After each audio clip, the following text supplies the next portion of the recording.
조선 중기 경기도 어느 고을에 큰 기와집에서 경희는 쓸쓸한 나날을 보내고 있었습니다. 26의 꽃다운 나이건만 그녀의 얼굴엔 서리가 내린 듯 차가운 그림자가 드리워져 있었죠. 아이고, 또 그러고 계시는군요? 몸쪽 매화가 툴툴거리며 경희의 방으로 들어왔습니다. 매화는 경희보다 4살 어렸지만 돌보는 일만큼은 어미처럼 야무졌습니다. 마님, 또 창밖만 바라보고 계셨죠? 그렇게 한다고 서방님이 나타나시는 건 아니에요. 경희는 쓴웃음을 지었습니다. 남편이 경상도 관찰사로 부임한 지 벌써 반년이 넘었건만 서찰 한 장 오지 않았거든요. 대신 기생들과 어울려 호의호식한다는 소문만 들려왔습니다. 매화야, 그래도 서방님인데 어찌 이리 매정할 수가 있을까? 마님 같은 미인을 두고 기생이랑 논다는 건 눈이 멀었거나 아래가 고장났거나 둘 중 하나겠지요. 매화야, 어찌 그런 말을. 사실인걸요. 마님이 얼마나 곱고 고우신지 저도 가끔 넋을 잃고 바라볼 때가 있다니까요. 매화의 농담에 경희는 얼굴을 붉혔습니다. 입이 거칠기로 소문난 매화였지만 그 덕분에 경희의 막막한 마음이 종종 달래지곤 했습니다. 그때 마당에서 말발굽 소리가 들려왔습니다. 성민이 돌아온 모양이었죠. 경희는 무의식 중에 창가로 다가가 밖을 내다보았습니다. 24세 성민은 현과는 달리 의젓하고 단정한 모습이었습니다. 말에서 내린 그의 건장한 몸매가 한복 위로도 훤히 드러났죠. 경희는 괜히 가슴이 두근거려 서둘러 창에서 물러났습니다. 어머, 마님. 지금 성민도련님 보고 계셨죠? 아니, 그런 게 아니야. 아이고, 얼굴이 빨갛게 달아올랐네요. 성민도련님이 참 남자답게 생기긴 하셨어요. 매화는 빙긋 웃으며 경희를 놀렸습니다. 사실 매화도 성민의 늠름한 모습에 설렘을 느끼곤 했지만 감히 입 밖에 낼 수는 없는 일이었습니다. 한편 마당에 선 성민은 고개를 들어 형수인 경희의 방을 바라보았습니다. 창가에 서 있던 경희의 그림자가 사라지는 걸 본 그는 가슴이 답답해졌죠. 또 형수님을 찾고 말았구나. 성민은 자책하며 말고삐를 잡아당겼습니다. 형이 떠난 뒤 형수를 보살피는 게 도리였지만 어느 순간부터 그녀를 바라보는 자신의 시선이 달라졌음을 느끼고 있었죠. 성민아, 그때 어머니의 날카로운 목소리가 들려왔습니다. 성민은 정신을 차리고 안채로 향했습니다. 어머니, 다녀왔습니다. 그래 성민아. 그런데 말이다. 어머니는 경희의 방을 힐끗 보더니 목소리를 낮췄습니다. 네 형수가 요즘 이상하지 않느냐? 어머니, 무슨 말씀이신지. 혼인한 지 3년이 넘었는데도 임신도 안 하고 서방은 집에 오지도 않으니 홍 며느리한테 문제가 있는 건 아닐까? 성민의 얼굴이 붉어졌습니다. 어머니의 말뜻을 알았지만 형수에 대한 그런 말을 듣는 게 불편했죠. 어머니, 그런 말씀은 입에 담지 마세요. 이 순진한 거사. 남녀 사이 일이라고 다 모르는 척하지 마라. 네 형이 돌아올 때까지 며느리를 잘 돌보라 했지만 괜히 마음이 걸려서 하는 소리다. 어머니의 의심 어린 눈초리에 성민은 더욱 당황했습니다. 설마 자신의 속마음을 눈치챈 건 아닐까요? 그날 밤 성민은 잠들지 못하고 뒤척였습니다. 벽 너머로 들려오는 형수 경희의 한숨소리가 그의 마음을 더욱 어지럽게 만들었죠. 형수님은 얼마나 외로우실까? 성민은 이불을 뒤집어 쓰고 신음했습니다. 금지된 상상이 자꾸 머릿속을 맴돌았습니다. 경희의 가늘고 흰 목선, 저고리 사이로 살짝 보이던 속살, 애절한 한숨까지. 아, 이러면 안 되는데. 성민은 찬물로 세수를 했지만 뜨거워진 몸은 쉽게 식지 않았습니다. 같은 시각 경희의 방에선 여종 매화가 그녀의 머리를 빗겨주고 있었습니다. 마님, 잠이 안 오시는군요. 매화야, 나는 정말 이대로 늙어버리는 걸까? 무슨 말씀이세요? 마님은 아직 꽃다운 나이신데요. 그런데 매화는 잠시 머뭇거리다 조심스럽게 말을 이었습니다. 마님도 여자인데 이렇게 혼자 지내시니 답답하지 않으세요? 경희의 얼굴이 붉어졌습니다. 매화의 대담한 말에 놀랐지만 한편으로는 그 말이 틀리지 않다고 느꼈죠. 매화야, 그런 말은 하는 게 아니야. 에이, 마님. 저희 어머니가 그러셨는데요. 여자가 너무 오래 혼자 지내면 몸에 독이 쌓인다고요. 매화는 빙긋 웃으며 경희의 어깨를 주물렀습니다. 그런 매화를 보며 경희는 가슴 한켠이 따뜻해지는 걸 느꼈습니다. 이 차가운 시댁에서 매화만이 유일한 위로였죠. 그렇게 한 달이 더 지난 어느 날 밤, 성민은 친구들과 술을 마시고 돌아왔습니다. 평소 술을 즐기지 않던 그였지만 요즘 마음이 복잡해 취할 때까지 마셨죠.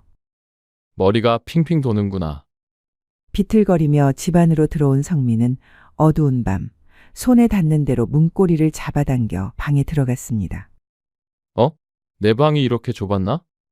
술기운에 제대로 분간도 못한 그는 그대로 방바닥에 쓰러졌습니다. 그 방은 다름 아닌 매화의 방이었죠. 잠결에 문 여는 소리를 들은 매화는 처음엔 바람소리인 줄 알았습니다. 하지만 거친 숨소리가 들리자 놀라 일어났죠. 누구세요? 답 대신 코끝을 찌른 것은 짙은 술 냄새였습니다. 성민도련님. 어쩌다 여기에. 아휴, 술 냄새. 안심도 잠시 매화는 당황했습니다. 한밤중에 술 취한 남자가 여종의 방에 들어온 건 보통 일이 아니었으니까요. 도련님, 일어나세요. 여긴 제 방이에요. 어깨를 흔들어도 성민은 깊이 잠든 채 코까지 골며 꿈쩍도 하지 않았습니다. 어떻게 하지? 매화는 난감했습니다. 깨우자니 시끄러워질까 걱정이고 그냥 둘 수도 없었죠. 그때 성민이 잠꼬대를 했습니다. 형수님, 매화의 가슴이 덜컥 내려앉았습니다. 술에 취해서도 경희를 부르는 그를 보며 알 수 없는 서운함이 밀려왔습니다. 정말이지? 꿈에서도 마님뿐이시군요. 매화는 쓴웃음을 지으며 성민 곁에 앉았습니다. 창문 사이로 스며든 달빛 아래 성민의 얼굴은 평소와 달리 순수하게 보였죠. 이렇게 괴로워하실 바엔 마님께 진심을 고백하시지. 그는 여전히 곤히 잠들어 있었고 매화는 그의 머리맡에 물그릇을 가져다 놓았습니다. 그때 성민이 그녀의 손목을 붙잡았습니다. 성민은 눈을 뜨고 말했습니다. 형수님, 정말 형수님이신가요? 그는 어둠 속 매화를 형수로 착각하고 있었죠. 도련님, 저는 매화예요. 정신 차리세요. 하지만 성민은 그녀의 말을 듣지 못했습니다. 손을 꼭 쥐고 애절하게 속삭였습니다. 하루도 형수님 생각을 안 한 날이 없어요. 매화의 마음이 복잡해졌습니다. 안타까움과 질투가 뒤섞여 가슴을 흔들었죠. 도련님, 그 순간 성민이 그녀를 끌어안았습니다. 형수님, 이런 마음이 죄인 줄 알면서도 그의 숨결이 매화의 목덜미에 닿았고 매화는 심장이 터질 듯 두근거렸습니다. 자신이 경희로 착각당하고 있다는 걸 알면서도 그의 품은 너무 따뜻했죠. 도련님, 안 돼요. 약하게 말했지만 매화의 목소리엔 힘이 없었습니다. 성민은 매화의 얼굴을 두 손으로 감싸고 속삭였습니다. 단 한 번만 제 마음을 받아주세요. 그리고는 입술을 포겠습니다. 매화는 놀랐지만 이내 그 달콤한 감촉에 빠져들었습니다. 도련님, 성민의 목을 감싸며 매화는 오랜 연정을 터뜨렸습니다. 두 사람은 그렇게 서로를 탐하기 시작했습니다. 성민은 여전히 그녀를 형수로 착각하고 있었지만 매화는 상관없었습니다. 그가 자신을 품는 이 순간만으로도 충분했으니까요. 아, 도련님. 매화의 신음이 방 안에 퍼졌고 성민은 더욱 격렬하게 그녀를 안았습니다. 형수님, 사랑해요. 그의 고백에 매화는 눈물을 흘렸습니다. 비록 다른 여자로 여겨졌지만 그 말이 너무도 간절해서 슬프고도 행복했죠. 새벽녘 성민은 술이 깬 상태로 눈을 떴습니다. 매화야, 깜짝 놀라 몸을 일으킨 그는 자신이 여종의 방에 있다는 사실에 충격을 받았습니다. 도련님, 깨셨군요. 매화는 이불로 몸을 감싼 채 조심스레 말했습니다. 얼굴엔 희미한 미소가 떠 있었죠. 내가 왜 여기에? 어젯밤 무슨 일이 있었던 거냐? 도련님이 술에 취해 제 방으로 들어오셨어요. 그리고 그 다음 말은 굳이 하지 않아도 알 수 있었습니다. 성민은 머리를 감싸며 신음했습니다. 미안하다 매화야. 너에게 해서는 안 될 짓을. 괜찮아요, 도련님. 저는 매화는 눈물이 맺힌 눈으로 그를 바라보며 말했습니다. 하지만 다시는 이런 일이 있어서는 안 돼. 내 마음속엔 성민의 말에 매화는 조용히 웃었습니다. 알고 있어요. 도련님의 마음이 어디에 있는지. 말은 그렇게 했지만 매화는 느낄 수 있었습니다. 착각으로 시작된 밤이었지만 성민을 진심으로 사랑하게 되었음을. 성민은 어색한 얼굴로 방을 나갔습니다. 그러나 매화와 나눈 그날 밤이 자꾸 머릿속에 떠올라 그를 괴롭게 했습니다. 이후 매화는 성민을 바라보는 눈빛이 달라졌습니다. 성민을 볼 때마다 얼굴이 붉어지고 가슴이 두근거렸습니다. 매화야, 요즘 왜 그렇게 딴청만 피우느냐? 경희가 이상한 낌새를 눈치채고 물었습니다. 매화는 깜짝 놀라 바늘을 떨어뜨렸습니다. 아, 아니에요, 마님. 그냥 날씨가 좋아서요. 날씨가 좋다고? 어제부터 비가 오는데. 경희는 매화를 의아한 눈빛으로 바라보았습니다. 요즘 매화는 바느질을 하다 말고 창밖을 멍하니 바라보거나 밥을 하다 말고 혼자 웃곤 했죠. 혹시 무슨 좋은 일이라도 있었느냐? 좋은 일이라면, 매화는 얼굴이 더 붉어지며 말끝을 흐렸습니다. 그날 성민과 보냈던 밤을 설명할 수는 없었죠. 상대가 바로 경이었으니까요. 그때 말발굽 소리가 마당에 울렸습니다. 성민이 돌아온 것이었습니다. 매화는 반사적으로 창가로 달려가 밖을 내다봤습니다. 어머, 매화야. 너가 언제부터 도련님께 그렇게 관심이 많았느냐? 경희의 말에 매화는 당황해 고개를 돌렸습니다. 그게 아니라, 그냥 무사히 돌아오셨나 싶어서. 평소엔 관심도 없던 너가? 혹시 경희는 의미심장하게 웃었습니다. 그녀는 무언가를 직감한 듯했습니다. 한편 성민은 말에서 내리며 형수의 방 쪽을 보았습니다.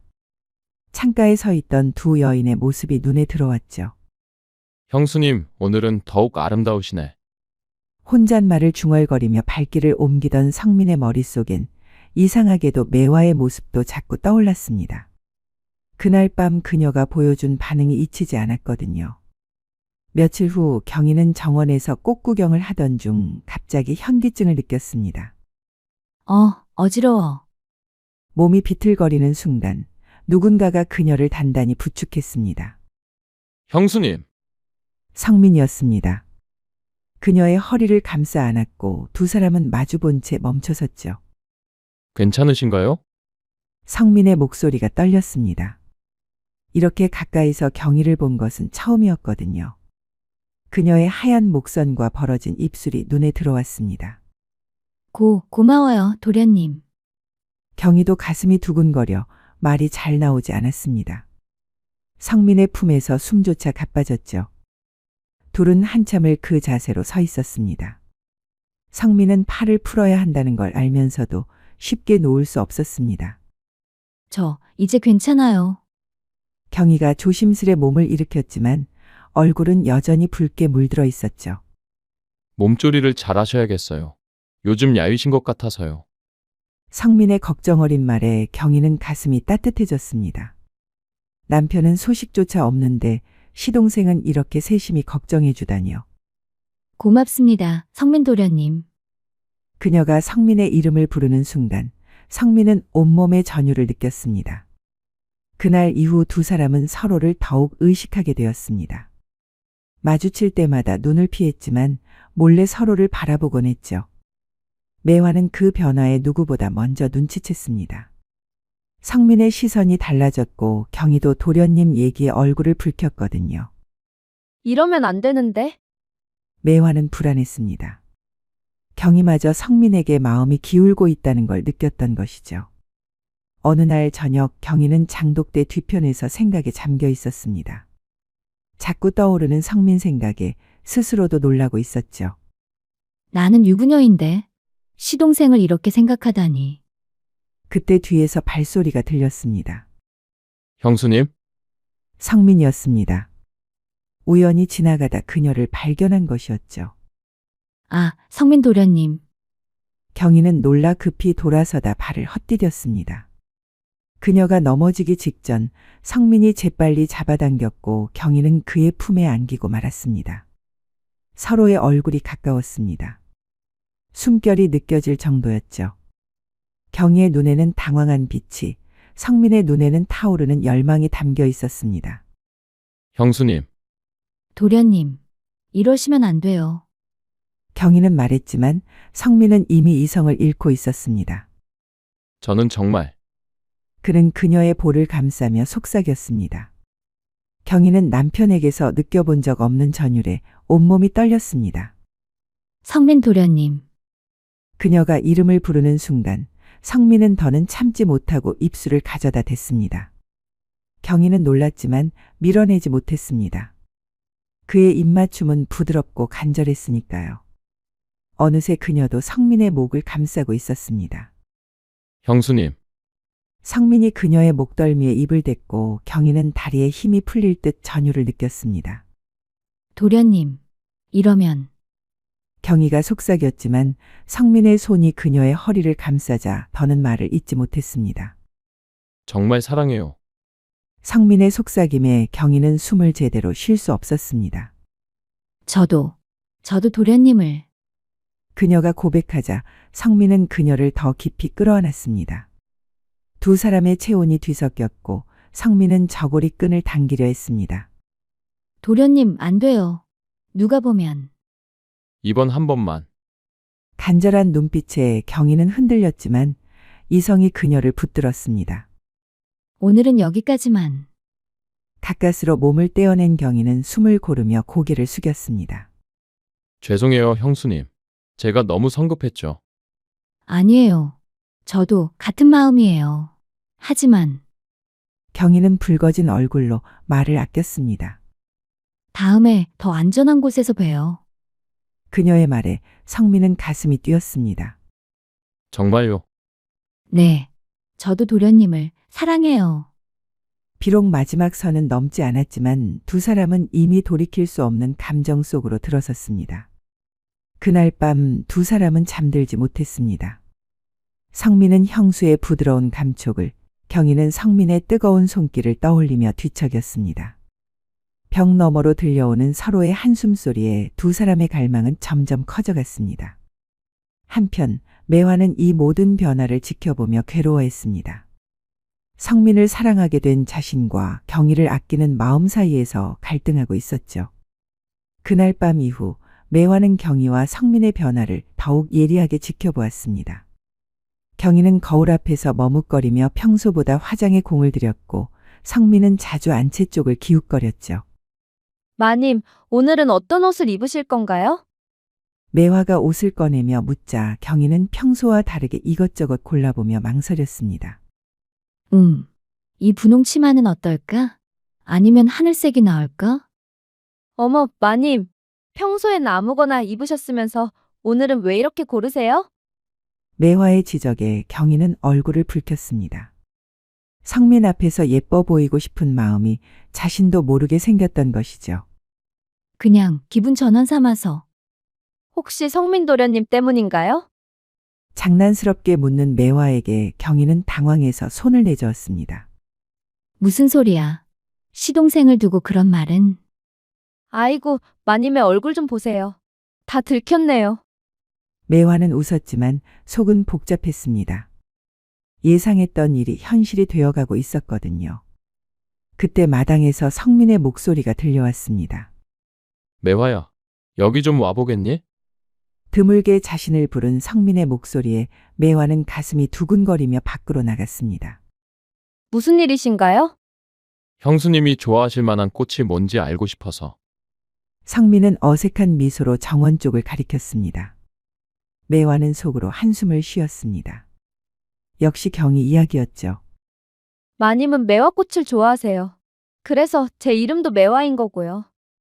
아, 그렇구나. 그럼 매화꽃을. 성민이 꽃을 꺾으려 하자 매화가 급히 말렸습니다. 아직 봉오리라 따시면 안 돼요. 며칠만 더 기다리세요. 그래? 언제쯤 필까? 일주일쯤 후면 가장 예쁠 거예요. 매화는 쓸쓸하게 웃었습니다. 자신의 이름과 같은 꽃을 성민이 경희에게 주려 한다는 게 씁쓸했거든요.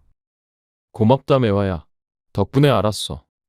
성민이 웃으며 매화의 어깨를 가볍게 두드렸고 그 순간 매화는 몸이 화끈거렸습니다. 나는 뭐 하는 걸까? 도련님은 마님만 바라보시는데. 자주하며 고개를 숙였습니다. 며칠 후 매화는 밤중에 장독대 뒤편에서 경희와 성민이 몰래 만나는 장면을 목격하게 되었습니다. 경희가 몰래 나가는 걸 수상히 여겨 뒤따라간 것이죠.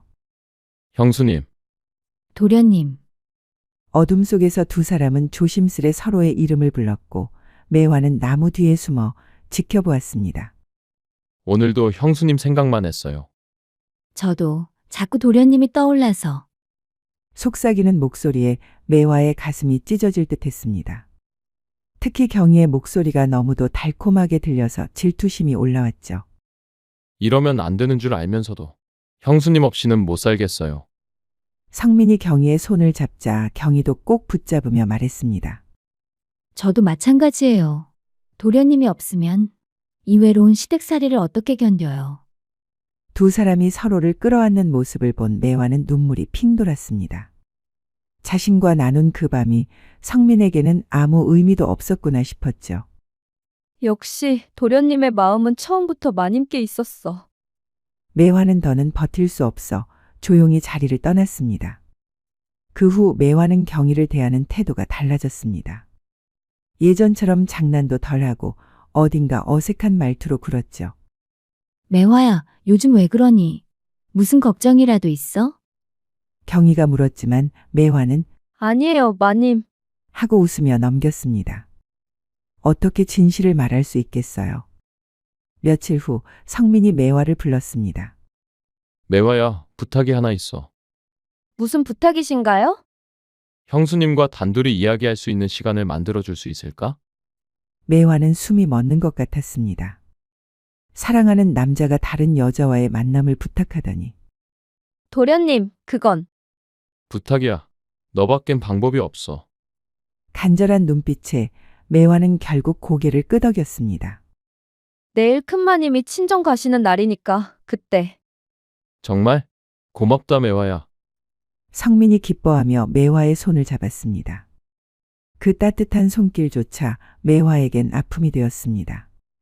그날 밤 매화는 베개에 얼굴을 묻고 울었습니다. 소리 내지 않으려 이를 악물며 흐느꼈죠. 나는 애초에 안 되는 사랑을 알고 있었는데. 신분 차이도 마음의 거리도 그녀에겐 넘을 수 없는 벽이었습니다. 다음 날 경희의 시어머니인 큰마님이 친정에 간 틈을 타 매화는 경희에게 거짓말을 했습니다. 마님, 제가 잠깐 시장에 다녀올게요. 혼자 계셔도 되시죠? 그래, 조심해서 다녀오렴. 경희는 아무 의심 없이 매화를 보내주었습니다. 하지만 매화는 시장이 아닌 뒷마당에 숨어 있었습니다. 잠시 후 성민이 경희의 방으로 들어가는 모습이 보였습니다. 매화는 가슴이 저려왔지만 끝까지 지켜보고 싶었습니다. 형수님, 도련님, 어떻게 여기에?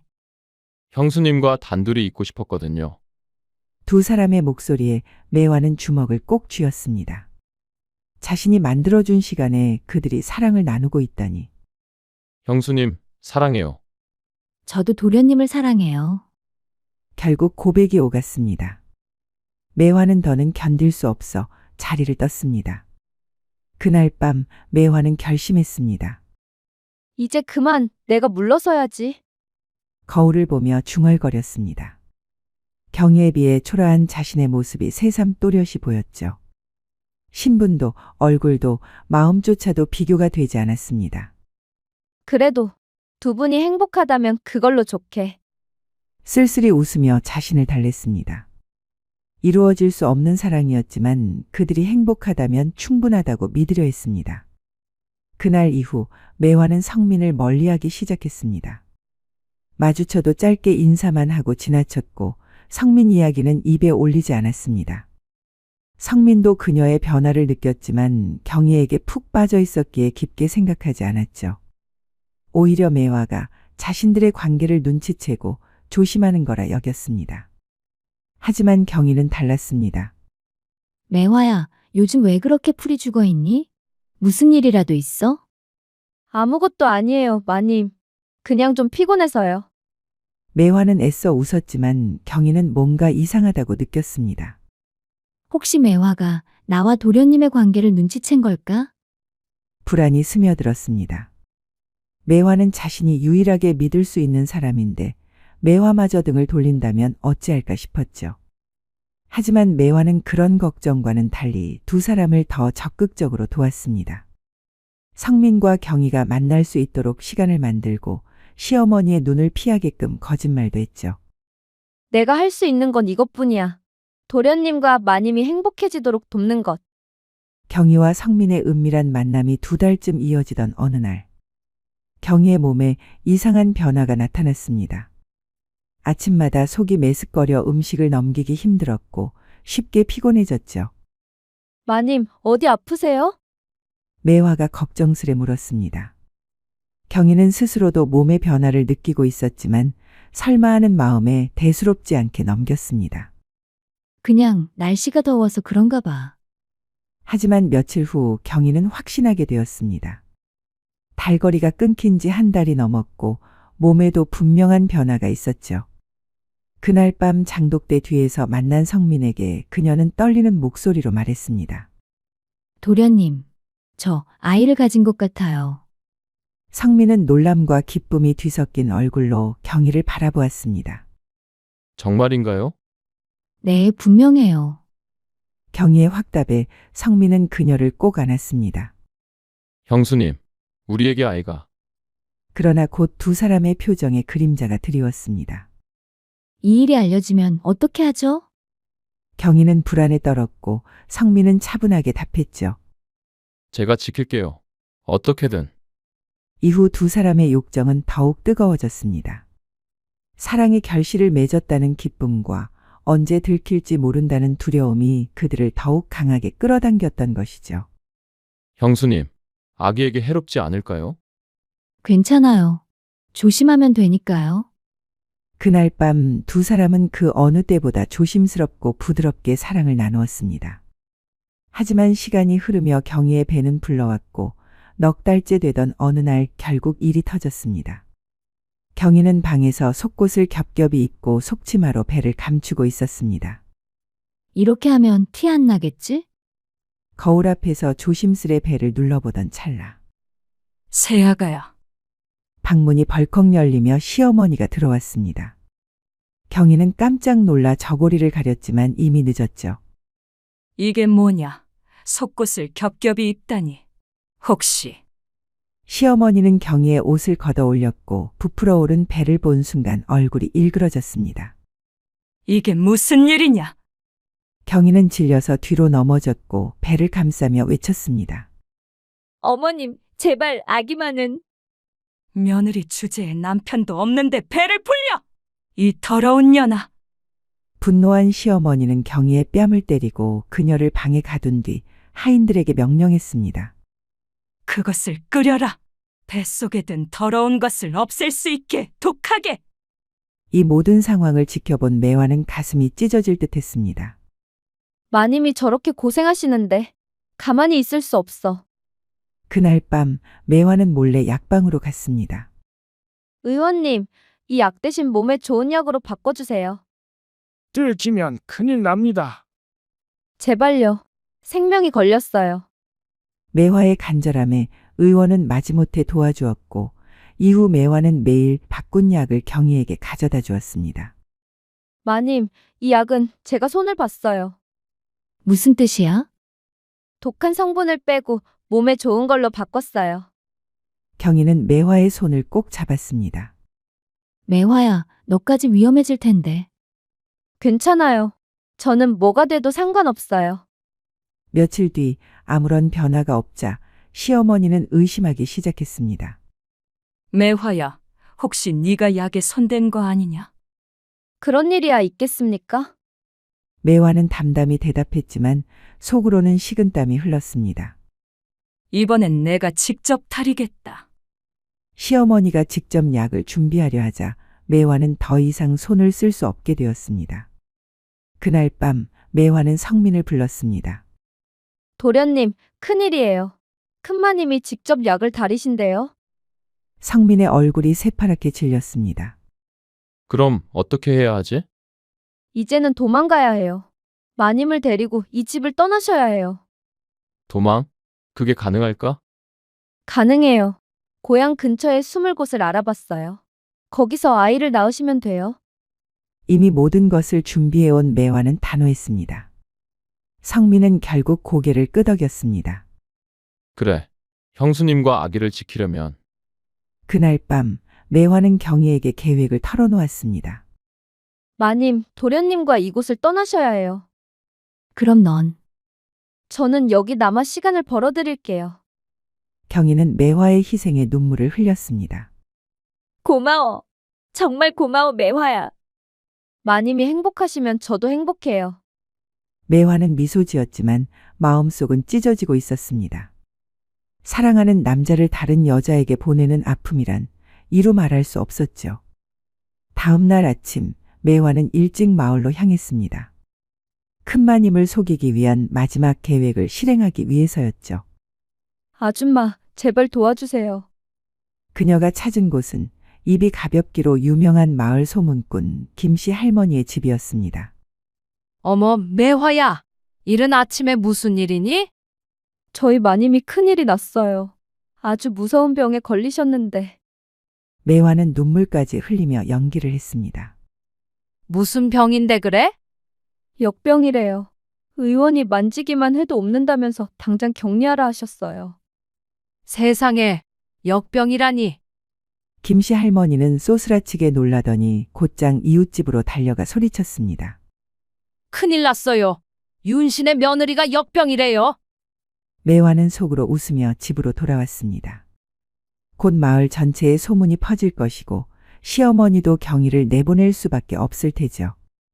과연 점심 무렵 시어머니는 마을 사람들의 걱정 섞인 목소리를 들었습니다. 며느리를 빨리 다른 데로 보내세요. 마을 전체가 위험해요. 당황한 시어머니는 매화를 불렀습니다. 정말 의원이 그런 말을 했느냐? 네, 큰마님. 빨리 멀리 보내야 한다고 했어요. 매화는 태연하게 거짓말을 이어갔습니다.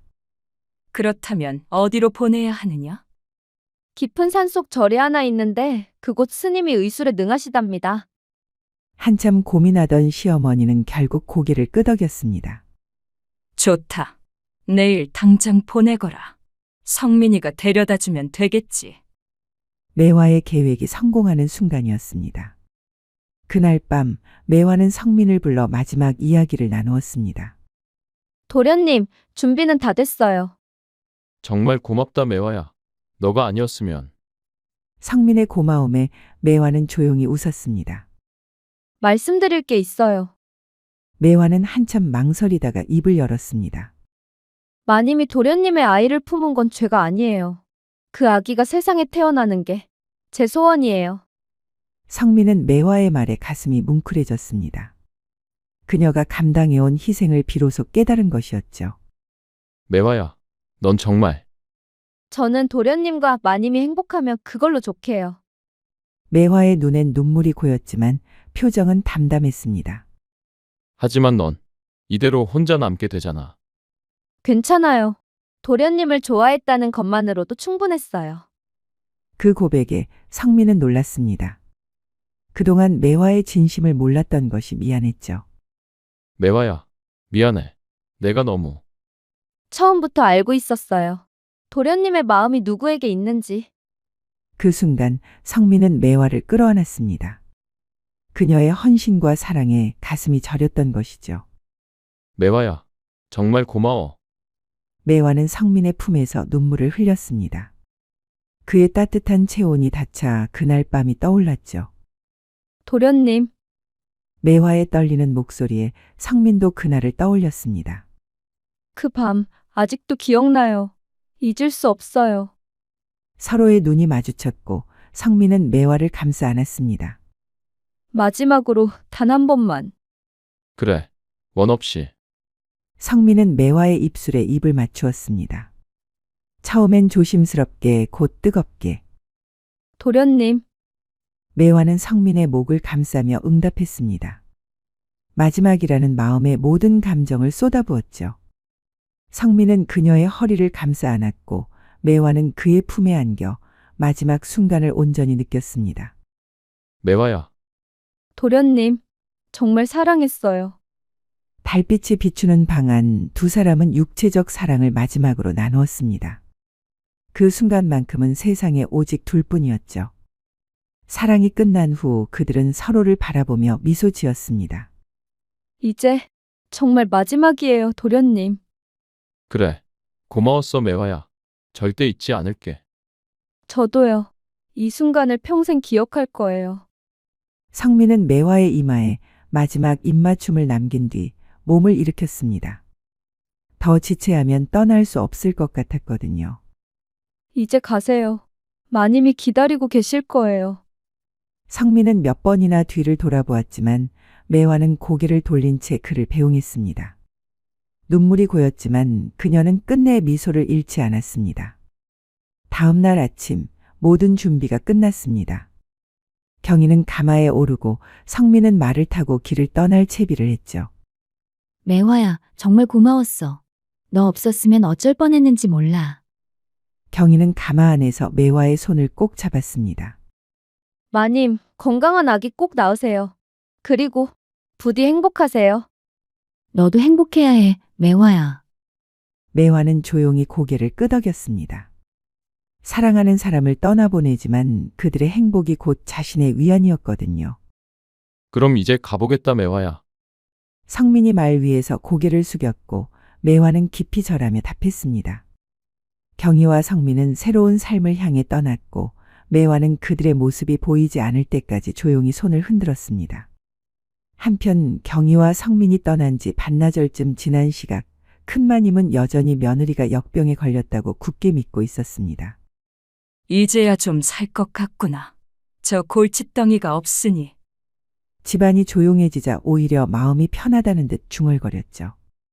그 무렵 산길을 따라 내려가던 경희와 성민은 첫 주막에 도착했습니다. 성민은 가마에서 경희를 조심스레 부축하며 물었습니다. 몸은 괜찮으세요? 아기한테 무리가 간 건 아니죠? 괜찮아요. 오히려 그 답답한 시댁에서 벗어나니 속이 시원해요. 경희는 밝게 웃었습니다. 미래가 불확실했지만 성민과 함께라면 두려울 게 없었죠. 주모, 방 하나 주시겠어요? 성민이 주막 안으로 들어서며 말하자 주모가 두 사람을 의심스럽게 쳐다보았습니다. 혹시 부부이신가요? 갑작스러운 질문에 당황하던 순간 경희가 먼저 대답했습니다. 네, 저희 부부예요. 성민은 놀라면서도 기뻐 얼굴이 붉어졌고 주모는 웃으며 말했습니다. 신혼이신가 봐요. 얼굴이 다 홍당무네요. 두 사람은 주막에서 가장 좋은 방으로 안내받았습니다.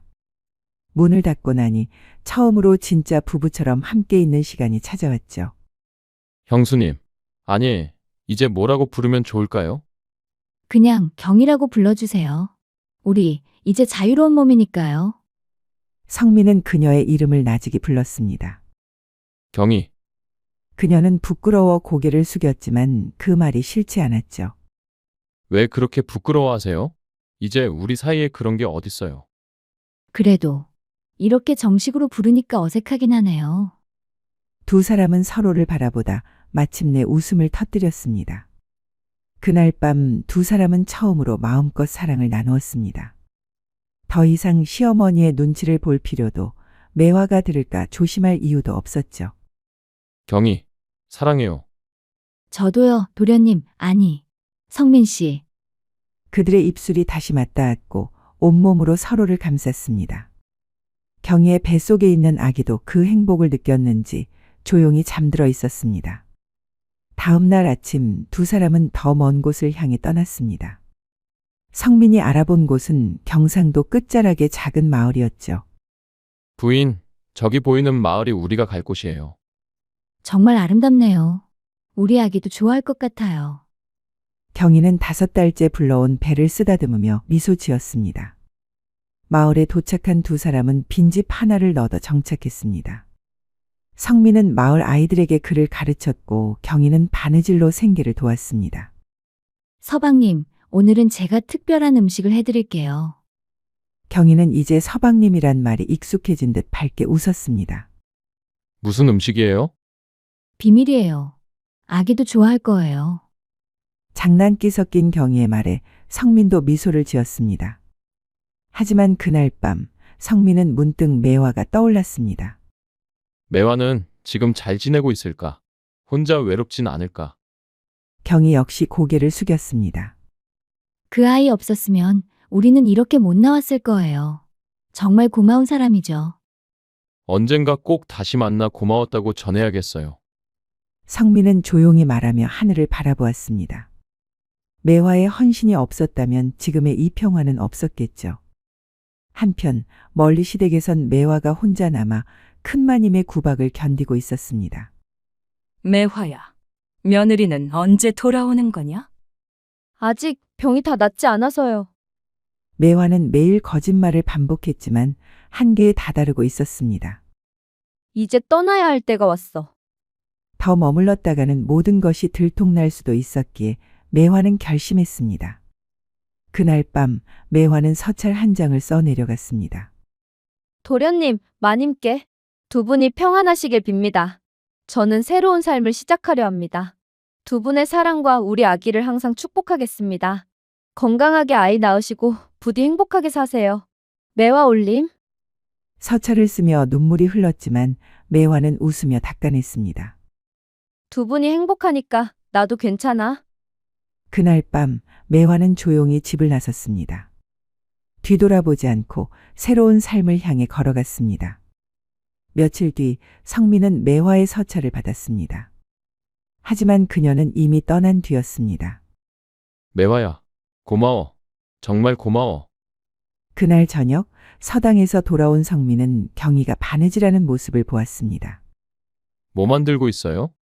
매화를 위한 옷이에요. 언젠가 다시 만나면 주려고요. 성민은 조용히 고개를 끄덕였습니다. 자신도 가끔 매화를 위한 편지를 써두곤 했습니다. 보낼 곳은 없지만 마음만은 전하고 싶었죠. 서방님, 올해도 매화꽃이 참 예쁘게 폈어요. 그래요. 꼭 매화가 우리를 축복해주는 것 같네요. 두 사람은 창밖으로 흩날리는 하얀 꽃잎을 바라보았습니다. 바람이 불어와 매화 꽃잎이 흩날렸습니다. 매화야, 고마워. 정말 고마워. 두 사람은 하늘을 바라보며 속삭이고 서로의 손을 꼭 잡았습니다. 매화꽃이 진 자리에는 새로운 생명이 움트고 사랑이 자라고 있었죠. 어디선가 매화도 분명 행복하게 살고 있을 것입니다. 그리고 그 밤 매화나무 아래서 잠든 세 식구의 모습을 달빛이 조용히 비추고 있었습니다. 야다마 씨의 다음 이야기를 빠르게 시청하시려면 동그라미를 클릭하여 구독을 눌러주세요. 감사합니다.